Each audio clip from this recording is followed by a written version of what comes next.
سمجھائی ہے قرآن مجید کے ساتھ اب اس کو ماننا، سمجھنا، پڑھنا، عمل کرنا، پھیلانا، اس کے لیے جان مال وقت لگانا. دعا کر اللہ توفیق عطا فرمائے.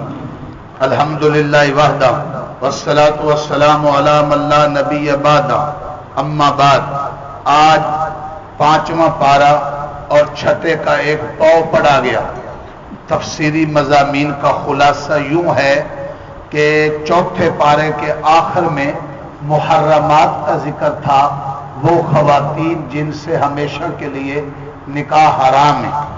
ان میں سے وہ خواتین بھی ہیں جو خامد والی ہیں. والمحصنات من النساء، خامد والی. محصنات اس صفحے میں، بات دھیان سے سنیے، محصنات اس صفحے میں 3 دفعہ لفظ آ رہا ہے. محصنات خامد والی عورتیں، محصنات لونڈیوں کے مقابلے میں آزاد عورتیں، محصنات پاک دامن عورتیں. محصنات کا لفظ خامد والی، آزاد، لونڈی کے مقابلے میں آزاد اور پاک دامن عورتیں. ٹھیک ہے. نکاح کے مسائل ہیں تو خامد والی عورت سے نکاح نہیں ہو سکتا.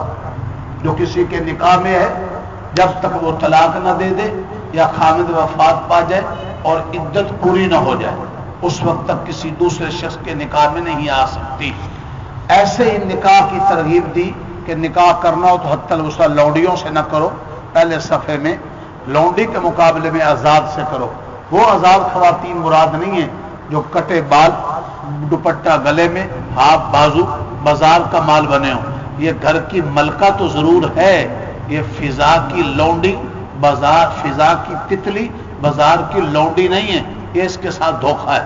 اسے حقوق نسواں کے نام پر کیا دیا گیا ہے؟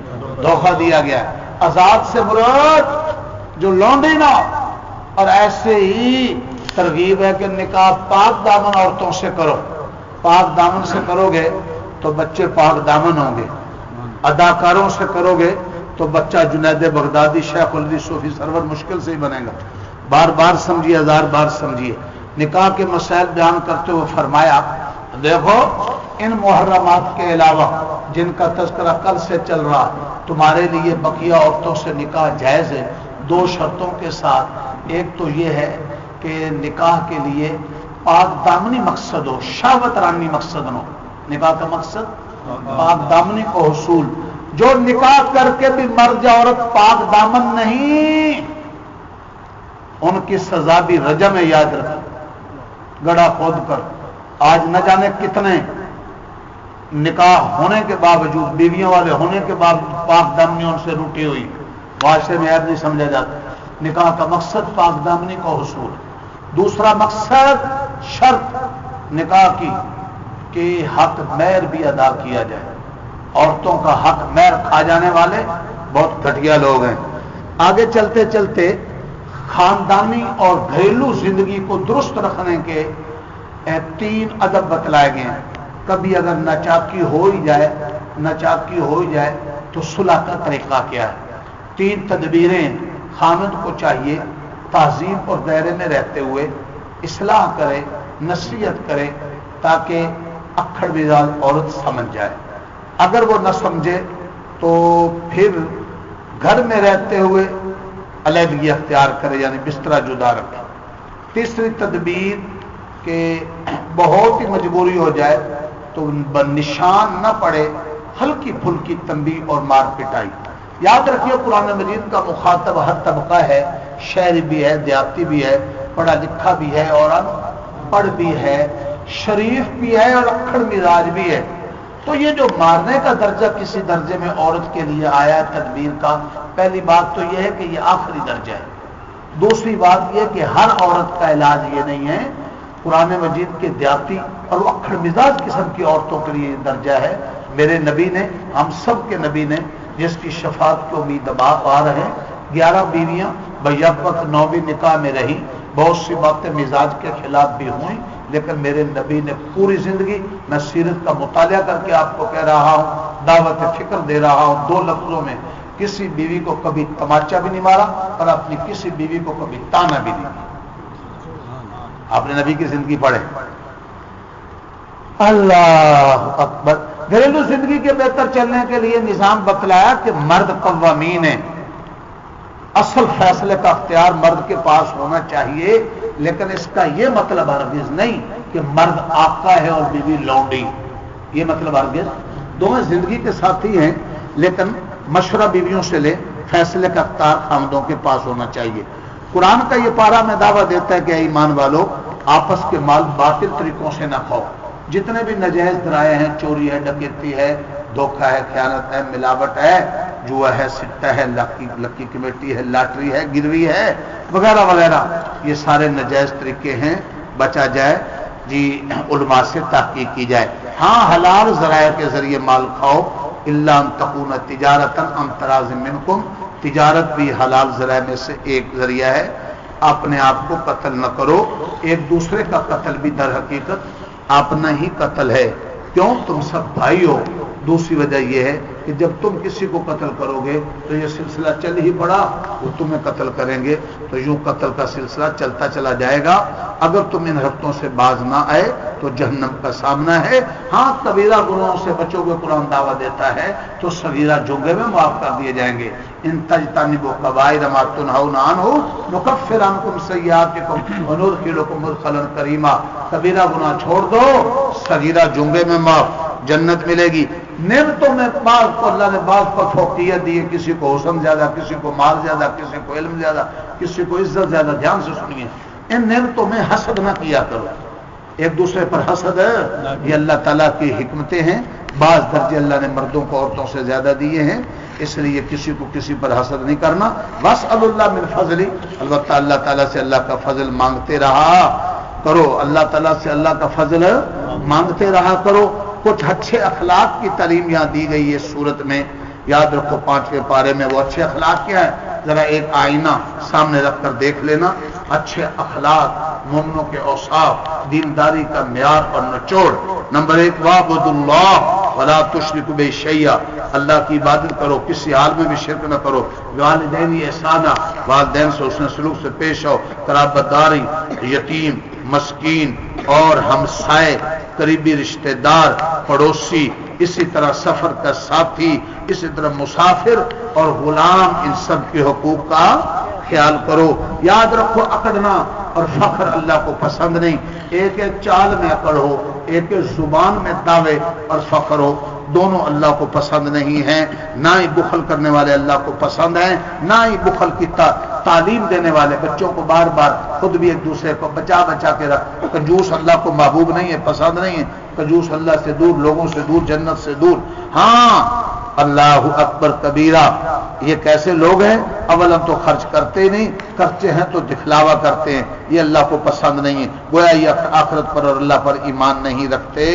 اگر اللہ اور آخرت پر ایمان رکھتے ہوتے، اللہ کے دیے میں سے خرچ کرتے تو ان کے لیے بہت بہتر ہوتا۔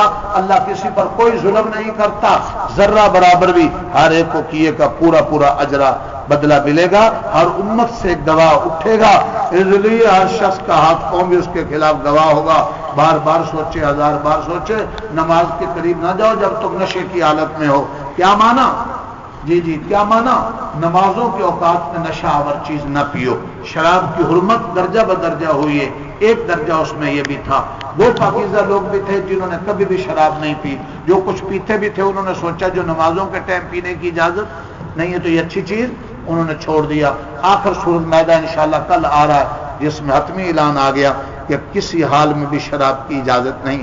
قرآن دعویٰ دیتا ہے اگر تم مریض ہو، سفر پر ہو، یا تم میں سے کوئی بول و براز کر کے آیا ہے یا بیویوں کو چھو کر آیا ہے، پانی کے استعمال پر تم قادر نہیں، بیماری کی وجہ سے یا پانی نہ ملنے کی وجہ سے، تو ایسے حالات میں تیمم ہے، یہ اس امت کے لیے تحفہ ہے۔ اما عائشہ صدیقہ کی برکت سے یہ تحفہ ملا تھا۔ فتیمموا صعیدا طیبا، تیمم میں دو چیزیں فرض ہوتی ہیں، پاک مٹی سے تیمم ہو، ایک اس میں نیت فرض ہے اور دو ضربے ہیں، پاک مٹی اور اس کی جنس سے کوئی چیز، ایک دفعہ ہاتھ لگاؤ چہرے پورے پہ مل لو، دوسری دفعہ لگاؤ اور کونیوں سمیت ہاتھوں کا مسح کر لو۔ یہی تیمم غسل کے لیے بھی ہے، یہی تیمم وضو کے لیے بھی ہے۔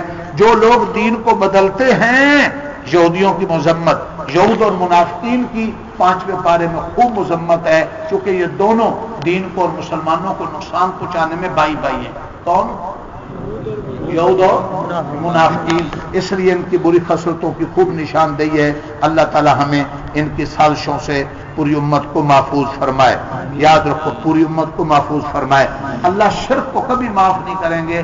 شرک کے علاوہ کوئی بھی گناہ معاف ہو سکتا ہے بغیر توبہ۔ توبہ پر تو شرک اور کفر بھی، بولو توبہ پر شرک اور کفر بھی معاف ہے۔ اللہ تعالیٰ ان لوگوں کو پسند نہیں کرتے جو اصلاح تو اپنے کرتے نہیں، اپنے آپ کو بڑے پاک باز اور نیک سمجھتے ہیں۔ اصل یہ نہیں کہ انسان اپنے آپ کو خود نیک سمجھے، اصل یہ ہے کہ جسے اللہ نیک کہے، جسے رسول اللہ نیک بتلائے، جسے معاشرہ نیک کہے، خود اپنے آپ کو جی یزکو انفسہم، یہ یہودیوں اور منافقوں کا وتیرہ ہے۔ اللہ ہم سب، میں یہ کرتا ہوں، میں وہ کرتا ہوں، میں نیک ہوں، میں بکری کی طرح، یہ اللہ کو پسند نہیں۔ بکری کی طرح اللہ کو پسند ہے؟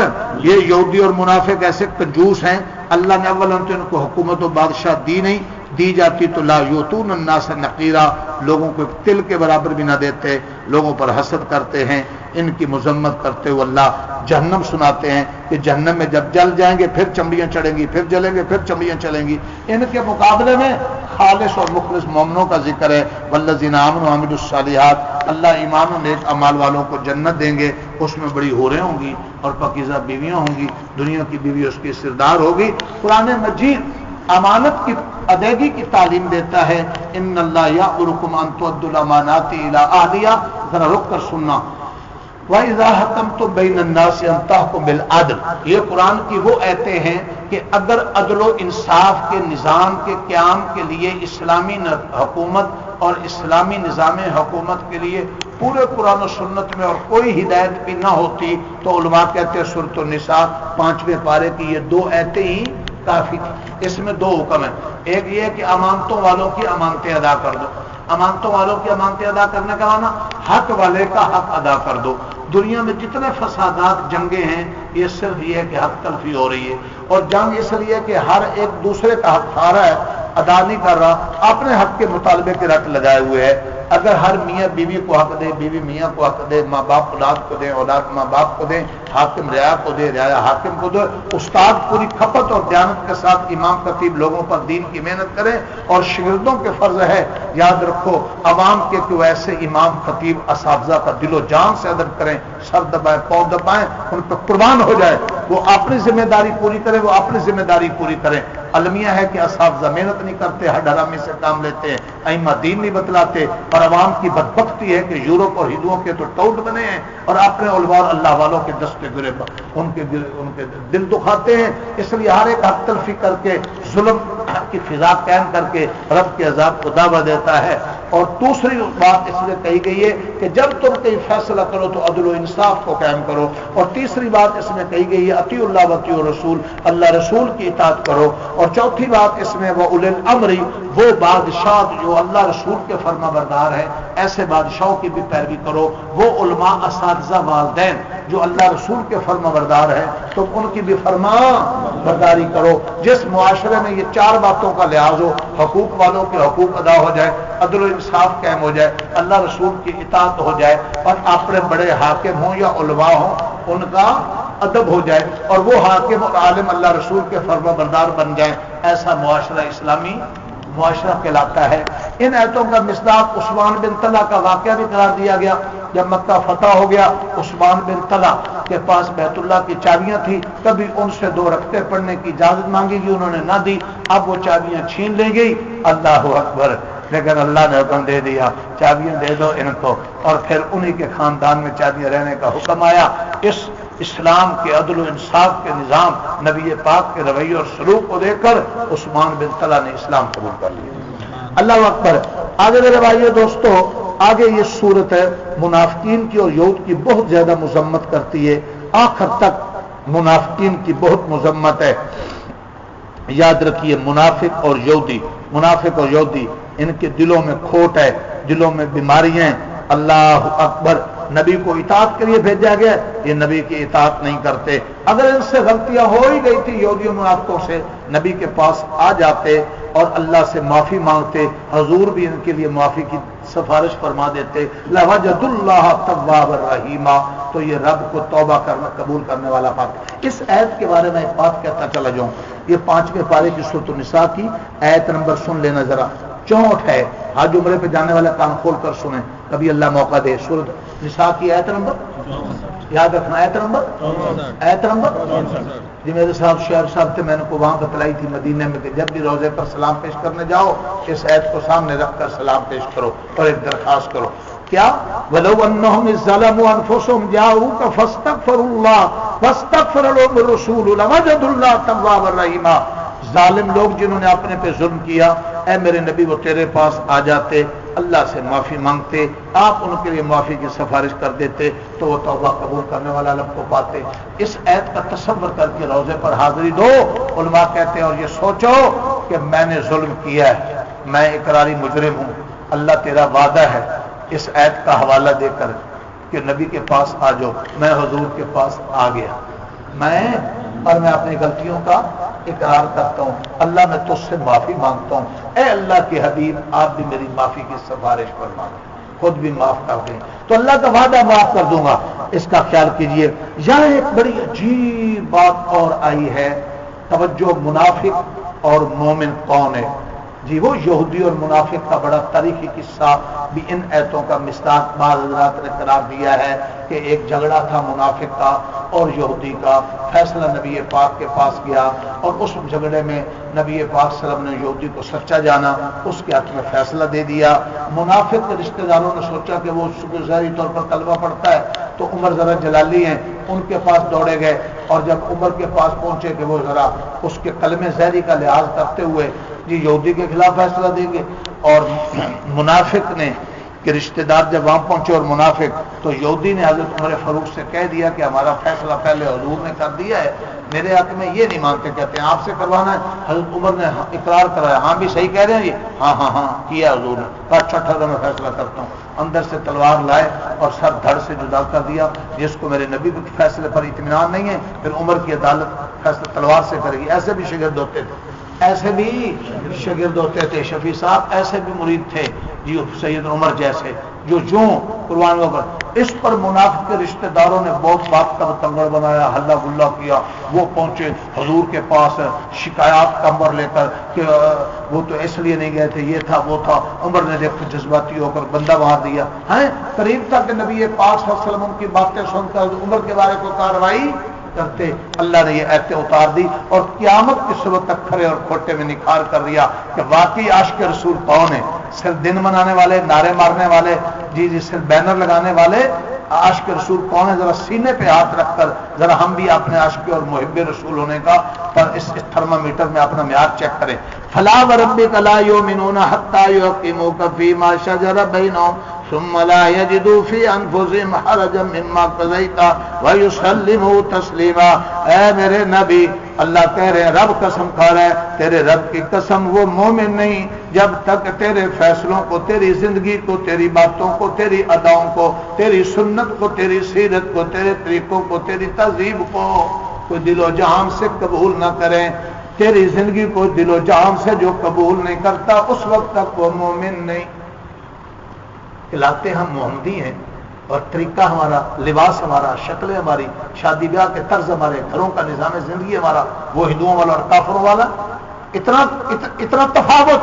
بار بار سوچے، ہزار بار سوچے، قرآن دعوت دیا جا رہا ہے، قرآن چھپا تو میں نہیں سکتا، یہی تو میرا آخری سہارا ہے۔ اور لاہور والوں صدیق جاگ رہے ہیں، یہ میرا آخری سہارا ہے۔ کون؟ یہ اسی سائے میں جی رہے، یہی سایہ ہے، اس کو بھی چھپا دیں۔ اللہ حق کہنے کی، حق سننے کی، حق سمجھنے کی، عمل کرنے کی توفیق عطا فرمائے۔ میں نے آیت کا حوالہ دے دیا، سورۃ النساء 5ویں پارے کی آیت نمبر 66 جی 65، اس کو یاد رکھنا۔ آگے میرے بھائیوں اللہ تعالیٰ ایک اصول بیان فرماتے ہیں، جو اللہ رسول کی اطاعت کریں گے ان کا انعام کیا، جو زندگی کے ہر حال میں اللہ رسول کی فرما برداری کریں گے ان کا انعام سنیے۔ انعام پہلا یہ ہے کہ ان کا آخرت میں مقام انبیاء کے ساتھ ہوگا، دوسرا انعام صدیقین کے ساتھ، تیسرا شہداء کے ساتھ، چوتھا اولیاء کے ساتھ، اور یہ اللہ کا فضل ہے۔ چاہتے ہو سارے یہ مل جائے تو پھر ارادہ کر لو انشاءاللہ ہر حال میں اللہ رسول کی کیا کریں گے، جو کمی کوتاہی ہوگی اس پر توبہ۔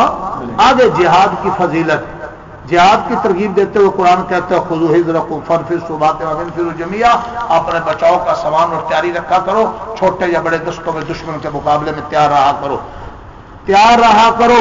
اللہ اکبر۔ اس لیے کہ جس قوم میں جہاد نہ ہو تو دشمن پھر دلیر ہو جاتا ہے۔ جب تک صحیح معنوں میں مسلمانوں کا جہاد رہے گا اس کے اندر، دشمن ہزار بار حملہ کرنے سے پہلے سوچے گا۔ قرآن یہاں انقلابی انداز میں اور جذباتی انداز میں اللہ جہاد کے لیے مسلمانوں کو تیار کرتے ہیں۔ ذرا انداز سنیے، اللہ کہتے ہیں ما لکم لا تقاتلون فی سبیل اللہ والمستضعفین من الرجال والنساء والولدان الذین یقولون ربنا اخرجنا من هذه القرية ظالم اهلها واجعل لنا من لدنك ولیا واجعل لنا من لدنك نصیرا۔ اور مسلمانوں تمہیں کیا ہو گیا؟ کمزور مرد عورتیں بچے بل بلا کر پکار رہے ہیں کہ کیوں نہیں ہماری مدد کے لیے کھڑے ہوتے۔ شام، فلسطین، کشمیر، افغانستان، عراق، نہ جانے مسلمانوں پر کون کون سے حالات ہیں۔ اس وقت جب ایتیں اتر رہی تھی، مکہ والے ظلم کر رہے تھے کن پر؟ مکے میں رہنے والے مسلمانوں پر، اور ان حالات میں یہ ایتیں تھی قیامت تک کے لیے رکھی گئی۔ آگے جہاد کے ساتھ ساتھ ہجرت کے فضائل ہیں، اور جہاد کی ترغیب دیتے ہوئے رب نے یوں بھی کہا اس بارے میں کہ جہاد کرنے والے نہ کرنے والے ہرگز برابر۔ جہاد جان سے، مال سے، وقت سے، دین کی آبیاری کے لیے، دشمن کے زور کو توڑنے کے لیے، اسلام کے غلبے کے لیے مال اور جان سے قربانی دینے والوں کا جو درجہ ہے وہ دوسروں کا نہیں ہے۔ اور جو چار پیسے دین کے لیے نہیں دے سکتا وہ جان کہاں دے گا؟ مسلمانوں ذرا سوچو، کبھی مسلمان کا پاک مال دین کے لیے تھا؟ میل کچیل مولانا صاحب کے لیے انڈیا والے کہتے ہوتے وہ لگتا تھا غریبوں کے لیے۔ آج مسلمان کا پاک مال شادی بیاہ کی فضولیات کے لیے اور مکانوں اور بلڈنگوں کی ٹیپ ٹاپ کے لیے، اور دین کے لیے اولاً ہے ہی کوئی نہیں، اور ہے تو صرف میل کچیل زکات۔ کہیں ہم بھی ان میں سے تو نہیں؟ ذرا سوچنا بار بار، ہزار بار۔ آگے اس صورت میں توجہ، جہاد کی فضیلت کے ساتھ ساتھ ہجرت کی فضیلت ہے، چونکہ کبھی کبھی جہاد کے لیے ہجرت بھی کرنی پڑتی ہے، وطن بھی چھوڑنا پڑتا ہے، ملک بھی چھوڑنا پڑتا ہے، اس کی بہت ترغیب ہے ہجرت کی اس صورت میں اور اس بارے میں۔ یہاں تک بھی بعض ایتوں کا مصداق حضرت حمزہ بن قیس کو قرار دیا گیا۔ حمزہ بن قیس یہ وہ شخص تھا جو بوڑھا تھا اور مکہ میں رہتا تھا، بچے اس کے جوان اور بیمار تھے۔ جب قرآن مجید کی آیتیں آئی نا ہجرت کے بارے میں، کیا تمہارے لیے اللہ کی زمین وسیع نہیں تھی؟ ہجرت نہیں کر سکتا تھا؟ اللہ، انہوں نے بیٹوں کو کہا میں ایک رات بھی مکہ میں نہیں ٹھہر سکتا، یہاں ظالموں اور کافروں کا زور ہے، مجھے راتوں رات نکالو، میں ایک رات قیام نہیں کر سکتا۔ بیٹوں کو وصیت کی، نکلے، ابھی مکہ سے نکلے ہی تھے، مدینہ کہاں پہنچنا، موت آ گئی۔ اللہ نے ایسے لوگوں کے لیے کہا کہ جنہوں نے ہمارا حکم سن کر اپنی ہمت کے مطابق قدم اٹھا لیے، ان کا اجر اللہ کے ہاں پورا ہو۔ تم وہ میں بھی ارادہ کر رہے ہیں انشاءاللہ شریعت اور دین پر عمل کرنے کے لیے ارادہ، تھوڑا سا مال وال بھی ٹھیک ہے، تھوڑے سے اور ارادے بھی، جو کوتاہیاں سستیوں کے توبہ طیب بھی، بچوں کو دین پڑھانے کا بھی انشاءاللہ تاکہ اجر پورا ہو جائے، ارادہ کرتے ہیں نا۔ ہجرت، چونکہ جہاد اور ہجرت میں سفر کا سامنا ہوتا ہے، جہاد اور ہجرت میں، اور سفر میں نماز بھی پڑھنی، اور کبھی کبھی جہاد میں دشمن کا سامنا تو خوف کا مسئلہ بھی ہے، لہذا اس بارے میں نماز خوف اور نماز سفر کو بھی بیان کیا گیا۔ نماز خوف اور نماز سفر سمجھ لیجیے۔ سفر میں اللہ نے آسانی کر دی کہ فرض نماز 4 کی بجائے تم 2 رکھتے پڑھو، اختیار نہیں ہے، بعض ائمہ کے نزدیک اختیار ہے، لیکن ہمارے امام صاحب کے نزدیک یہ قصر واجب ہے۔ آپ مسافر ہیں تو یہ نہیں ہے کہ دل چاہے تو آپ پوری پڑھیں، دل چاہے تو آدھی پڑھیں، نہیں، 4 رکھتے کیا پڑھنی، 4 پڑھیں گے، ہوں گی نہیں، الا یہ کہ اگر وہاں کا مقیم امام ہوئے تو اس کے پیچھے پوری پڑھیں گے، وطر 3 پورے پڑھیں گے، مغرب کی 3 رکعتیں پوری پڑھیں گے، صبح کی 2 پوری پڑھیں گے۔ سنت موقدہ، اگر گاڑی چل رہی ہو، ریل گاڑی ہے، ہوائی جہاز ہے، اس میں نماز ہوتی ہے، بسوں صبح نماز نہیں ہوتی، اس کو رکوا کر نماز پڑھا کریں، قضا کرنے کی اجازت بھی نہیں ہے۔ جماعت کی بڑی گنجائش ہوتی ہے، سفر میں رہ بھی جائے تو پڑھ لیں تو ثواب زیادہ ہے، لیکن قضا کرنے کی اجازت نہیں ہے۔ اور نماز صرف ریل گاڑی میں اور ہوائی جہاز میں ہوتی ہے۔ بعض لوگ بسوں کاروں بیٹھ کے نماز پڑھ رہے ہوتے ہیں، کار کھڑی کے اندر ہی بیٹھی بوٹھی نماز پڑھی جا رہی ہے، جیسے سارے مفتی بنے ہیں، سمجھنے کی ضرورت ہے۔ ریل اور ہوائی جہاز چونکہ ہر جگہ رک سکتا نہیں ہے، اس کے اندر بھی قبلہ رخ معلوم ہو کر نماز پڑھے۔ اللہ اکبر 2 رکعت. اگر سفر میں چلتے چلتے آپ نے سنت موقدہ نہیں پڑھی تو پکڑ نہیں ہے. اگر کہیں 2-4-10 گھنٹے 2-4-10 دن آپ ٹھہرے ہیں 15 دن سے کم تو وہاں سنت موقدہ بھی پڑھنی چاہیے. ایک بات تو یہ ہے صلاۃ خوف، دشمن کا جہاں مقابلہ ہو کہ اگر نماز میں ہم سارے مشغول ہو گئے کہ دشمن وار اور اٹیک نہ کر دے تو میرے رب نے اس لیے نماز ایسی عام چیز ہے کہ میدان جنگ میں بھی چھوڑنے کی اجازت، طریقہ ذرا بدل دیا. جس نماز کو تلواروں کی بارش میں بھی چھوڑنے کی اجازت نہیں، آج وہ مسلمان دوستوں کے ساتھ صرف کسی تقریب میں جا کر جی صرف نیند کے لیے چھوڑ دیتا ہے. یہ مسلمان کون سا مسلمان؟ بار بار سوچے، 1000 بار سوچے. میدان جنگ میں بھی نماز چھوڑنے کی اجازت. اللہ نے نماز میں چلنا جائز نہیں تھا لیکن نماز کا انداز بدل دیا. کل 18 طریقے علماء فرماتے ہیں صلاۃ خوف کے ہیں. ایک طریقہ یہاں خاص طور پر جو قرآن میں بیان ہوتا ہے وہ ذرا سمجھیے، وہ یہ ہے کہ جب دشمن کا مقابلہ ہو پروفیسر صاحب ذرا سمجھ کر، دشمن کا جب مقابلہ ہو تو آدھے لوگ دشمن کے سامنے ہتھیار لے کر کھڑے ہو جائیں، آدھے امام کے پیچھے نماز شروع کر لیں. اور عموماً چونکہ سفر کی بات ہوگی، دشمن کا مقابلہ بھی سفر میں ہوتا ہے تو پھر 2 رکعتیں پڑھنی ہوگی. اگر 4 ہو تب بھی یہی، آدھی نماز پیچھے کھڑے ہونے والے پڑھ لے، پھر وہ دشمن کے سامنے چلے جائیں اور دشمن کے پیچھے کھڑے ہونے والے امام کے پیچھے آ جائیں. وہ آدھی پڑھیں گے، امام کی پوری ہو چکی ہوگی، امام سلام پھیر دے گا، یہ چلے جائیں گے، وہ آ جائیں گے، پوری کریں گے، یوں عدل بدل کر کے. یہ اس صورت میں ہے کہ جب امام ایسا ہو کہ اسی کے پیچھے سب نماز پڑھنا چاہتے ہیں، جیسے نبی پاک صلی اللہ علیہ وسلم جیسا امام، یا آج کوئی امام کعبہ جیسا جو کوئی ایسا خاص تو آ جائے، تو پھر اس میں یہ طریقہ آج بھی ہے. دوسرا آسان طریقہ بھی یہ ہے، وہ یہ ہے کہ ایسے موقع پر 2 حصوں میں تقسیم ہو جائیں. ایک حصہ دشمن کے سامنے کھڑا رہے تاکہ دشمن غافل پا کر حملہ نہ کر دے، اور دوسرا حصہ اپنے میں سے ایک کو امام بنا کر نماز پڑھ لے. جب یہ حصہ چلا جائے تو وہ حصہ بولو آ جائے. منافقوں کی مذمت بیان کرتے ہوئے قرآن مجید ایک بات یہ بھی کہتا ہے کہ یہ سامنے آ کر فرما برداری، استاد جی، حضور جی یہ کرتے ہیں. پیچھے جا کر چمگویاں بھی کرتے ہیں، ڈنگ بھی مارتے ہیں، زہر بھی پھیلاتے ہیں. یہ فَإِذَا بَرَزُوا مِنْ عِنْدِكَ بَيَّتَ طَائِفَةٌ مِّنْهُمْ غَيْرَ الَّذِي تَقُولُ. اے میرے نبی تیرے پاس آ کے تو فرما برداری کے دعوے اور نعرے، جب تیرے پاس سے چلے جاتے ہیں پھر سازشیں. وَاللَّهُ يَكْتُبُ مَا يُبَيِّتُونَ. ان کی سازشیں اور بندکندوں کو مٹ گئے اور ان کے چائے اور بسکٹ سب اللہ نوٹ کر رہے ہیں. فَأَعْرِضْ عَنْهُمْ. اے نبی ان سے اپنی نظریں پھیر لیں. وَتَوَكَّلْ عَلَى اللَّهِ. اس قسم کے منافقانہ دوغلا پالیسی والے جرثوموں سے نظریں ہٹا کر اللہ پر بھروسہ کیجیے. یہ قیامت تک کے لیے قرآن میں ہے، یاد رکھیے. کل بھی ضرورت تھی، آج بھی ضرورت تھی. ریاست خارش نہیں کیجیے، ذرا جاگ کر بیٹھیے. توجہ. افلا یتدبرون القرآن. قرآن جھنجھوڑتے ہوئے جذباتی انداز میں کہتا ہے اس قسم کے منافق قرآن میں تدبر سے کام نہیں لیتے. اگر قرآن میں تدبر سے کام لیتے قرآن ان کے دلوں پہ دستک دیتا کہ اس دوغلا پالیسی سے باز آ. ایک بات یاد رکھو، میں نے آج بھی 2 بیان تھے، صدر فستر کنی اور ایک جگہ 8 سال میں مولانا نے قرآن ختم کیا جامع مسجد توحید میں، تو آخری درس میں نے دینا تھا، وہاں میں نے اس آیت کا حوالہ بھی دیا. منافق بھی قرآن پڑھتے تھے اور منافق بھی قرآن نمازیں بھی پڑھتے تھے، مدینے میں بھی رہتے تھے، لیکن قرآن کے تدبر سے کام نہیں لیتے. اگر تدبر اور تذکر سے کام لیتے ہوتے تو سوچتے کہ منافق کے لیے تو سب سے نچلا جہنم کا درجہ سنا ہے. اس لیے بعض لوگ سمجھتے ہیں کہ صرف پڑھنا کافی ہے. پڑھنا ایک حق ہے، سمجھنا یہ دلوں کو چوٹیں مارتا ہے. منافقوں کی زندگی بیان کرتے ہوئے یہ خبریں بڑی پھیلاتے ہیں، پراپیگنڈا بڑا کرتے ہیں. اللہ اکبر کبیرہ. اللہ فرماتے ہیں یاد رکھیے مومنوں کو اے نبی قتال پر ابھاریے. آگے سفارش اور سلام کے آداب ہے.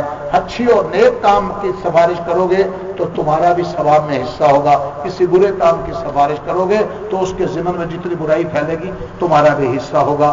ایسے ہی جب تمہیں کوئی سلام کرے تو جواب اچھے انداز میں دو، کم از کم اس کے برابر الفاظ میں دے دو. اس لیے سلام کا طریقہ السلام علیکم. جب کو کہے تو جواب میں کیا کہو؟ وعلیکم السلام ورحمۃ اللہ. اگر وہ ورحمۃ اللہ تب کہے تو تم کہو وبرکاتہ. اچھا، منافقوں کے بارے 2 رائے نہیں ہونی چاہیے. قرآن بتلاتا ہے حضور کے زمانے میں منافقوں کے بارے مسلمانوں کی 2 رائے ہوگی تھی. کچھ نے کہا ان کے ساتھ نرمی کری کی جائے، چلو کلمہ پڑھتے ہیں نمازوں میں آ جاتے ہیں، یہ تھوڑی نرمی. تو کچھ نے کہا نہیں ان کی پٹائی ہونی چاہیے، اندر ان کے کھوٹ ہے، یہ بڑے جرثومے ہیں، یہ زہریلے سانپ ہیں، یہ بغلی سانپ، ان کی خوب پٹائی اور ان کو کافروں کی طرح قتل کرنا چاہیے. دو رائے آ گئی. اللہ نے جو تھے نا ان کے لیے نرمی نہ برتنے والی رائے رکھنے والے ان کی تائید کر دی، اور نرمی برتنے والوں کو تنبیہ کر دی کہ تمہاری یہ دوسری رائے نہیں ہوتی. قرآن شاہد ہے کہ تاریخ میں مسلمانوں کو، علماء کو، دین کو سب سے زیادہ نقصان کن سے پہنچتا ہے؟ یاد رکھ، کن سے؟ منافقین سے پہنچتا ہے. اللہ نفاق سے اور نفاق کی ساری خصلتوں سے اور منافقین کے سائے سے بھی محفوظ فرمائے. کہو آمین. آگے قتل عمد کی سزا ہے. کسی نے مسلمان کو جان بوجھ کر قتل کر دیا تو اس کی سزا جہنم ہے. کیا مانا؟ یہ آیت اپنے ظاہر پر نہیں ہے. اگر مسلمان کے قتل کو حلال سمجھ کر قتل کرے گا تو حرام کو حلال سمجھنے والا کیا ہو جاتا ہے؟ تو اس کی سزا جہنم ہے. اگر جرم سمجھ کر کرے گا تو سزا سخت ہے. آگے اس کا کفارہ ہے.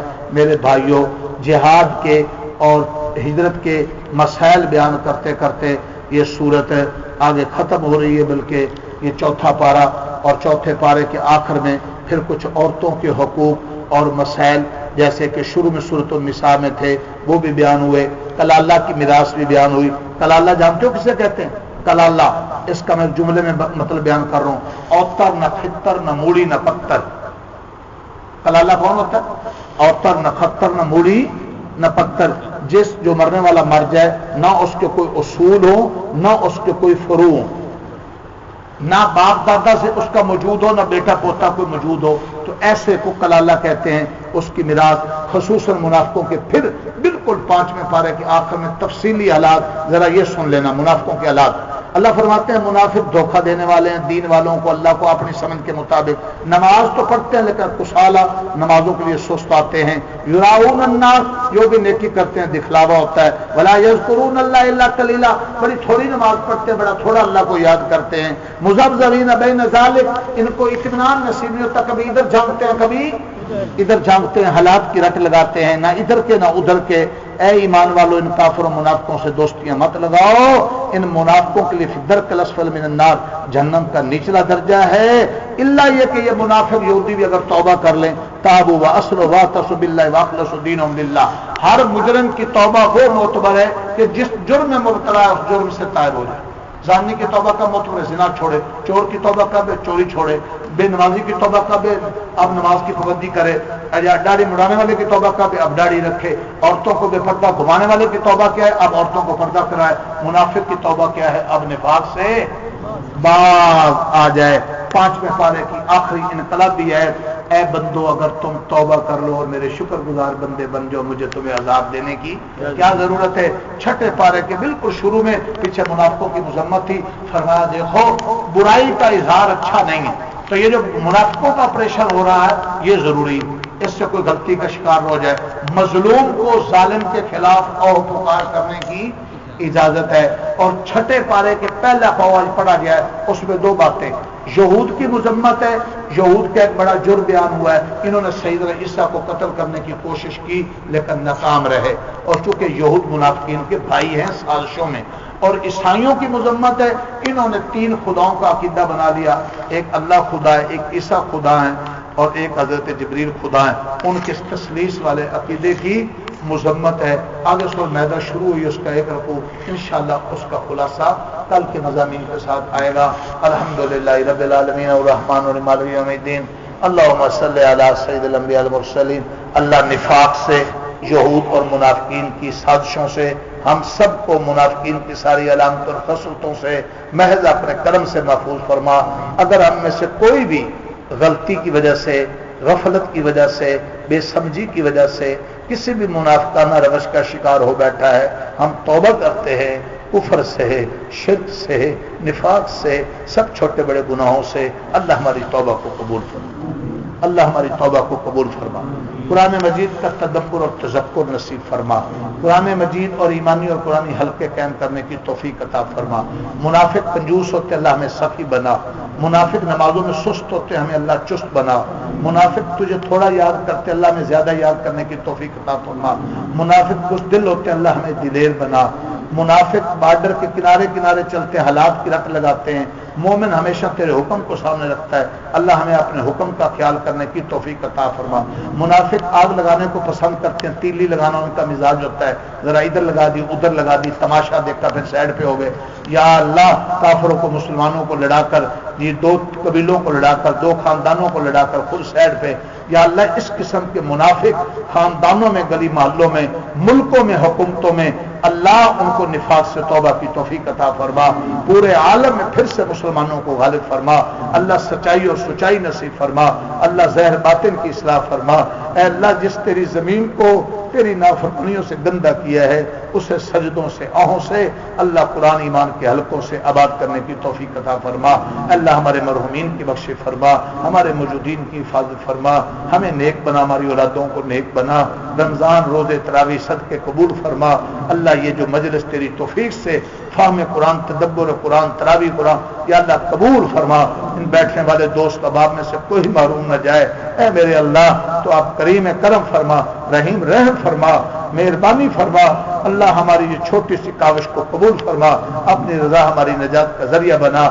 اللہ پورے عالم میں اسلام کے غلبے کا ذریعہ بنا۔ مساجد، مدارس، علماء اللہ والے سب کی حفاظت و مدد فرما، اس ملک کی حفاظت و مدد فرما، دشمن کی سازشوں کو ناکام فرما، ہر قسم کی دہشت گردی ختم فرما، گھروں میں، اسپتالوں میں اس سمیت جتنے بیمار سب کو صحت و شفا عطا فرما۔ اللہ میرے والد محترم، میرے حضرت شیخ، تمام اکابر، عزیز و اقارب، دوست احباب سب کی بخشش، سب کے درجے بلند فرما۔ ان نیکیوں کے ثواب ان کی روحوں کو عطا فرما۔